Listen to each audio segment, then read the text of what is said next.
When it comes to writing your first Facebook ads, it can seem daunting, but actually it's a relatively straightforward process once you have a proper structure in place, and you're only limited by your own creativity.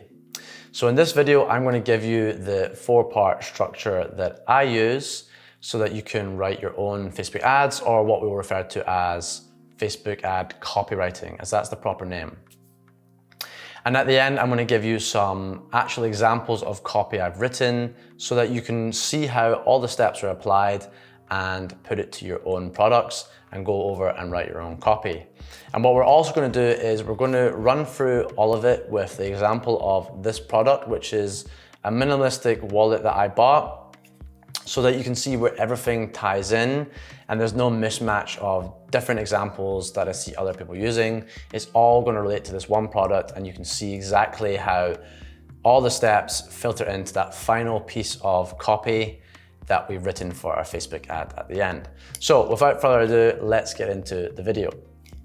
Now, the very first thing you want to do when you're writing Facebook ads is to look at your competitors for inspiration. So you can go on their websites, you can look at online forums, or one of the good ways to get the actual copy they use in the ads is to go onto Facebook ad library and look at their actual ads. And then you're going to create a swipe file from that. So let's have a look at how we do that now. So you want to come on to Facebook ad library, and this is obviously Vulkit's own ads. Of course, we wouldn't be looking at our own ads, we'd be looking at competitors, but since this is a theoretical brand we're making, we're just going to look at their ads and one other competitor. So you can see here they have different ads, and you can get to see all the copy they've used for those ads. So we can come down, take any that we like, have they used good hooks? Like here's a good one here. Why are you still buying a bulky wallet? That's a very good thing to start copy with. It makes me think. So that's one I would take and add to my swipe file. So continue that process. We also have the competitor here, the Ridge wallet. It's a different type of wallet, but it's the same sort of sphere of minimalistic wallets, and we can get some inspiration from them. How have they done things differently? So you can see clearly there's a difference in the copy, but they have a very similar structure of some copy up front and then the ticks, just as Ridge have done, okay? So you get to see, okay, if multiple people are doing the same stuff, it must be working. And then also you can look at the dates of the copy. So 23rd of June, but if we come down, there might be something older, there might not. 18th of May. So this has been running for over a month now, which tells me that, hang on, this copy is probably copy that's working, because if someone's been running it for that long, it means it must be working, otherwise they would have created a new ad. So if something's been running a while, definitely give it priority, look at it, what's working, why is it working, and try and use that as an example. And if we go back to the presentation, boom, you can see I've pulled out some for the example. So Ridge Wallet said over 2 million Ridge Wallets sold. I like that fact, that's very impressive social proof. Obviously, you can't write anything that's not true. This is a theoretical example, so we can take it, but you couldn't if you hadn't sold 2 million wallets. Why are you still buying a bulky wallet? I like that as a hook to come into things. Upgrade your style. Slimmest and most durable wallet ever made. Again, some other things that I feel like we can take into our copy. So the next thing you're going to do is you're going to find common avatar problems. So in order to invent your product, I would have thought you would have created your avatars and looked at the common problems they have and how your product could solve them. But what you're going to do in this step is you can go and refer to those avatars, but we also want to get the actual language people have expressed in order to use it in copy or to speak directly to it in copy. So you might have an overriding problem, but how are people expressing that problem? And the best way to do that is to look at Amazon reviews, which we'll do in a minute. But you also want to establish the solutions your product provides to those problems they've expressed. So in order to get stuff from Amazon, what we're going to do is we're going to go onto Vulkit's listing. Again, you'd be looking at competitors more likely, or if you have a long-standing product and you're making iterations of it, you can look at your own reviews and see what problems people were having. Once you've solved them, you can speak to them. So let's come down to the reviews section. And the gold is really in the 3 and 4 star reviews, because these are the people that want to like the product, so they're going to give constructive feedback. 1 and 2 star reviews, people had a customer services issue or something wrong with the product, they're not happy, they just want to vent negatively. You don't get much information from there. You might get the odd thing, but really 3 and 4 stars are where people are giving you stuff that is constructive and they do like the product overall. They just want you to do something to make it better. So we're not going to go and read into these at the moment. It would take too long to find anything, but I've done it previously and pulled out things that work. So someone said it works well, but it's a bit stiff. Well, if you look at mine, you know it's not stiff at all, it's very smooth. People said not seen in trousers. You can see it's very, very slimline. So you won't see it in your trousers as like a big bulge, which is unsightly, especially if you're wearing suit trousers or something. And then requires 2 hands for use. Again, you've seen me use it with 1 hand. So just a note, the second one is not a problem. It's someone's just given us the solution. So you can also do that. You can also look at solutions that are in the comments and express the solution how people want to express it. So a solution is not seen in trousers. Half the time you'll make a product and there'll be a use case that you'd never thought of, but people in the comments might give you that. So that's what that does as well. Have problems, but also have solutions that people have expressed themselves, so your copy can talk to it. And then the next thing is you're going to convert your features to benefits. So just quickly, features are basically the characteristics of your product. The benefits are the impact it has on people. People buy for something that solves problems, there's something that impacts them. They don't necessarily buy for features. Yes, if you're already in the market, features are important. Let's say if you're selling a computer and someone's looking for a specific size of RAM, a processor speed, all that kind of stuff, they want to see the features, but you also want to say the benefit, you know, it makes it faster, does whatever. So you can cater to all audiences, because someone who's not super educated in the market, they might not know exactly what that feature does. You have to spell it out to them, as well as list the actual features. So if we go on Vulkit's website and we scroll down, we can see that they have listed features here. So a good way to convert features to benefits is to ask the question, but why is that important?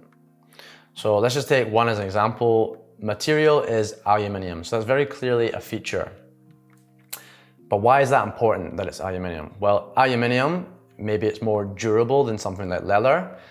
It could be more stylish than plastic. It could be more premium, you know? So you ask yourself, feature, but why is that important? And you can delve into them further by asking the same question. So I said it is more durable, but why is that important? It will last longer. There's another benefit, okay? So that's what you do with features, and you can create many benefits from them from doing that process. So get as many benefits as you want. There will be some benefits that are just super minor and people don't really care too much about in their buying decision-making process, but at least it gives you a pool of different benefits you can always put into your copy and find out what people respond to. And we can see that I've done some here. So ultra slim and light, not visible through your trousers. That was something that someone expressed. In the previous steps, you can see how they're interconnected. Slider mechanism allows quick access to all cards. Well, you can see it's very easy to get the cards out, so there's a benefit. Double silicone strip. You can see the cards don't fall out, so it secures the cards from falling out. There's a benefit. And then RFID NIC blocking protects cards from wireless theft. So I don't actually know if that's a big thing. I think the chances of it happening are like tiny, but it's something these companies use as a selling point, so we'll do the same for this example. And then we can use our copywriting formula as the last thing. So I'm going to show you 2 today, but there are so many different formulae, and once you know how to use them, you can really apply it to any single one of them. And I will leave you a link to a good blog that has lots of different examples that you can play with. But for now, these are 2 that I always use and I find they're very good. Tick off all the boxes you want to tick off. So the first one is the AIDA formula, and the second one is a general formula that I can't remember where I got it from, but I've used it for years. So we're going to jump into a Google Sheet and I'm going to show you what these formulas consist of. and then actually write the copy. If you're liking the video so far, don't forget to give it a like, and let's start off with the AIDA copywriting formula, which stands for attention, interest, desire, and action. So attention, like most pieces of copy, you're gonna have something that captures people's attention and gets them to actually read what you've written. Interest, you're then gonna offer something that builds a bit of interest and makes them want to continue reading. So something special, unique, or official about your product. And then we're gonna look at desire, explain to your audience why they want what you're offering. So that's normally your product benefits. And then finally, you're gonna finish it off. Any piece of copy always has this call to action. Get them to do something.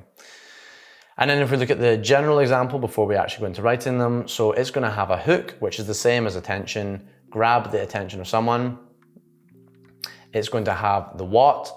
You're going to introduce what you're selling. So that's a good point, is I like to always introduce the brand name very early on when I'm introducing the product, because if someone doesn't continue reading, at least they know who your brand is, and you might offer them another ad later on in the future, and they do read that one because it gauges their interest, or they have just the time to read it, whatever, but they know the brand.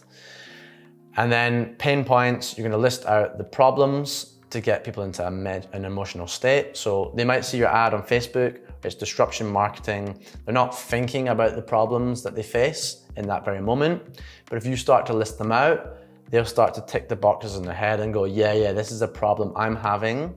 So when you then offer them the solutions in the next point, they're gonna go, yes, I want that product, it solves all the problems that I have. But in the moment, they might not be thinking that those are problems that they have.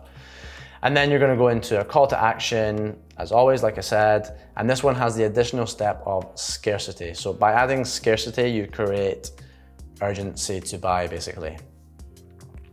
And then one thing to note with the attention/hook stage, you can have 3 different types that I mainly use. So you can have a call out type hook, which is basically speaking to a certain demo of people by calling them out. So it's something like attention businessmen, or calling all homeowners, you might have heard before, just something that calls out that specific person that you're wanting to read your copy. So they can go, well, that reflects me, what's this saying, I'm interested in it. You can have questions. Questions are always really good because it gets people thinking about an answer, and we just like to respond to questions. So why are you still carrying a bulky wallet? Starts me on that journey. Why am I still carrying a bulky wallet? Why shouldn't I be carrying a bulky wallet? Gets them thinking, and they want to read for you to give them the answer. People always want answers to questions. And then the final one is statistics. So don't use statistics that aren't true for your brand. So this one's about the brand, it's also social proof. We've sold over 2 million wallets, but you could say something like, I don't know, just completely made up, 20% of people have their credit card information stolen when on holiday. That's a statistic that people will think, oh, there's a worrying statistic. What is this copy about? Read on kind of thing, and you see newspapers doing this all the time. So let's scroll down and get into actually writing them. So the first one, the AIDA, starts off with attention. So why are you still buying a bulky wallet? Now, we saw this was a competitor's copy, is a hook that we like, so we have taken it, we used them as inspiration. You can see how that ties in.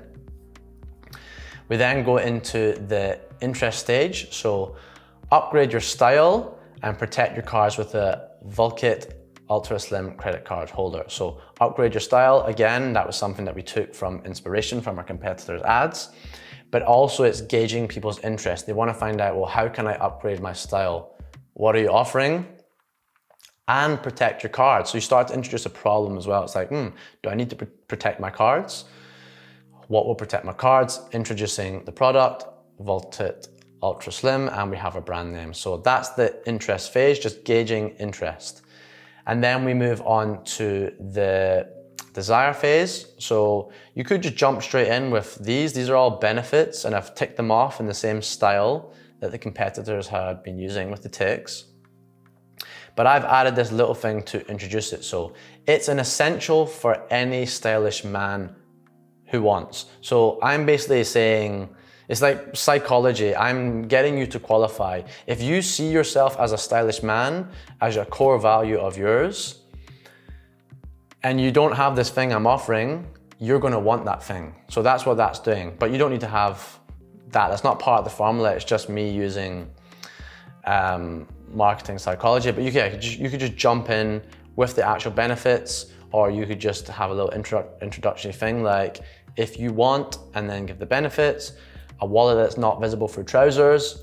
Again, from our research, someone expressed that was a benefit that they had in buying the wallet.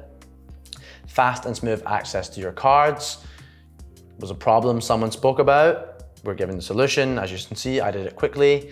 RFID protection from wireless card theft. No one wants their cards to be stolen, so that's a benefit. And then a rigid shell that prevents card bending and damage. So this is actually the reason why I bought it. I was living in hot countries. I had a leather wallet from Mulberry, and the cards would always bend, and with the heat, the plastic was coming off, with the friction as well, pulling them out. And it meant the mag strips on my cards had worn away and they weren't working. So, you know, I'm tying that in here. You could expand on it further. You don't need to have bullet points. You could have this as a paragraph written if you wanted. It's just how you use the formula. And then we come on to the action bit. Upgrade your wallet today. Perfect. And then I always like to add the link as well. You won't be able to see it on Instagram, but on Facebook you can see the link and people can click it, or they can click the actual call to action button that Facebook provides. And then on Facebook as well, you'll have a headline and a description too. The headline is probably more important than the description. So in this one, I'm just going to use a headline. Over 2 million wallets sold. And what you can do for the headline is use a hook. So whatever you have at the start, the hook, the attention phase, is the same thing you could use for the headline, but obviously don't just repeat what you're saying. This is giving you more real estate to use more. So over 2 million wallets sold could be up here in place of this, and we could use why you're still carrying a bulky wallet here, and vice versa, or with other headlines. You know, it's something that's good to test. Just have different headlines, think of them all, different hooks, and you can have like a sheet where you can pull them from. And then one thing as well is this is longer copy. It's not super long. You can make this even longer using the formula, just fatten out all the stages. If you have more information on your product that you want to get out, you can do so. The formula just gives you the things to tick off, and you can expand on it as much as you like. But what I'm going to show you is how to do a short version, or show you how that you can use the formula, write the same thing, but make it longer or shorter. So here's a short version of this exact copy, just condensed. So why are you still carrying a bulky wallet? There's your attention. Interest, prevent unsightly trouser bulges. Well, that's getting me interested. So how can I do that?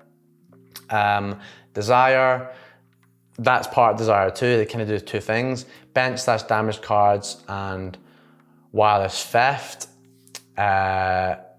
with the Vulkit Ultra Slim RFID credit card holder. So, you know, I'm looking at those problems people are having, giving them the solution, presenting the brand, and then get your today call to action, and again, have a headline. So that is the AIDA example. I actually think that's the most common copywriting formula, and it's tried and tested, so give it a shot. And then we've got this second one, which I like to use too. So this is what we're just calling the general one. It might actually be a specific formula and has a name, but who cares? And it starts with the hook. So why are you still carrying a bulky wallet? As you can see, we used that in the one above as well. The Vulkit Ultra Slim and Stylish Wallet is the perfect way to carry your cards. So there's the what. What are we selling? Well, the brand name, Vulkit Ultra Slim and Stylish Wallet, and a little bit about what it does is the perfect wallet. It's the perfect way to carry your cards, okay? And then perfect positive language. And then the why, so there's nothing worse than a big heavy wallet swinging around as you walk and creating an unsightly bulge in your stylish trousers. Well, maybe a card being declined because it's been bent one too many times. So we're introducing a problem, we're introducing problems that we know are actual problems from our research. I told you the problem I was having, so I've introduced it. Other people might not be having that problem, but now they're starting to think about that problem because it's something that we've included and we've listed them out. And then I've just used nothing in capitals because I felt it was a bit disconnected. People might not know, well, maybe a card being declined is connected to us talking about the wallet. So I felt like that would give it a better connection by having that nothing worse, and then me going, well, actually, here's something worse. And that's kind of why I did that. And then with this as well, you could be humorous, or you could go on the angle of, sex sells. Well, maybe a card being declined on a date because it's been bent one too many times. You could try different things. People buy based on that kind of thing. So yeah, just be creative. But again, the formula gives you the structure. You're just limited by your own creativity.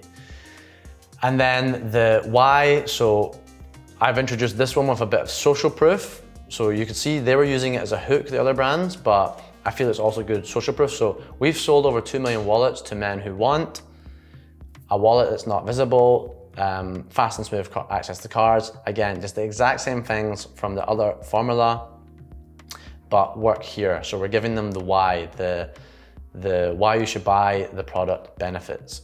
And then what I like to do with this structure as well is I add an additional benefit. So, and the Vulkit comes in 15 different color variations to suit your personality. So it's not a core benefit, it's not a core problem people were having, but it is something that allows us to stand out from the competition. A USP of our brand is we offer 15 different colors. So I'm adding it as like a little extra. You could buy any one of these brands that solve the problem, but hang on, we also provide this extra thing. So it's creating scale. People think, wow, even if I had 3 benefits in the first bit, or I had 10, doesn't matter. By adding one extra thing, it's like, wow, I've got too many benefits that I can't fit them all in that list. I'm gonna have to give you one more. That's what I'm doing with that. And then, yeah, finish it off with the call to action, click to order yours today. And also the scarcity, but hurry as they're selling fast. So, I mean, you could use this for anything. It's probably overused. Hurry, they're selling fast. Better is to have something that is genuine that would actually apply to your product. So for example, if it was Christmas time, I could say, but hurry to get it in time for Christmas, or but hurry, Christmas orders end 2 p.m. tomorrow, sale ends midnight tonight, that kind of thing. If it's a genuine thing, it will help people buy today rather than think about it, okay? And then they're lost to the world. You want to get them to buy as quickly as possible. And just another headline there, no more bulky wallet. Speaking directly to a problem, again, have a big list of headlines, hooks that you can use interchangeably. And for this one, I have used the description, but I wouldn't need to, it just depends. So I've used the description of over 2 million wallets sold, but you could use anything really there in the description. I had a client that used to sell supplements, and they were selling in the US, and the supplements were made in the US. So I used to always put in the description an American flag with made in the US, just because that was something that was like a nice little bit of information extra. Generally the image would have the information, but I just had it there as like okay, if they didn't see it, or if it wasn't loud enough in the image, they might pick it up again, okay? Just description is just extra information. It's not necessarily something you need to use. So that's pretty much it. To summarize, you're going to be, first of all, looking at your competitors for inspiration, going into Ads Manager, taking it all and putting it down into a swipe file. You're then going to look at your actual audience. How are they speaking? What language are they using? What problems are they expressing? What solutions are they finding from products? And then you can speak to that directly in your copy. And then you're going to look at the features of your product and note down corresponding benefits so that you have it to refer to and you're not thinking about it when you're writing your copy. And then finally, you're going to use copywriting formulas. The 2 I've shown you, or any other ones you can find on the blog, I'm going to supply a link to, because that ensures you've ticked off all the things you need to tick off in terms of psychology. And then it's just left to you to be creative and think of things that can stand out, can speak to people, can create emotion, and can ultimately sell your product. So if you want to leave a comment with any of the hooks for your own copy, I'd be happy to give my opinion on them and help you create them. And as always, if you've enjoyed the video, give it a like. It helps out the reach, allows us to reach more people and help them out too. And of course, if you're enjoying these videos, you want to learn more about Facebook marketing for e-commerce, Shopify, that kind of thing, give the channel a subscribe, and I will see you in another video very shortly.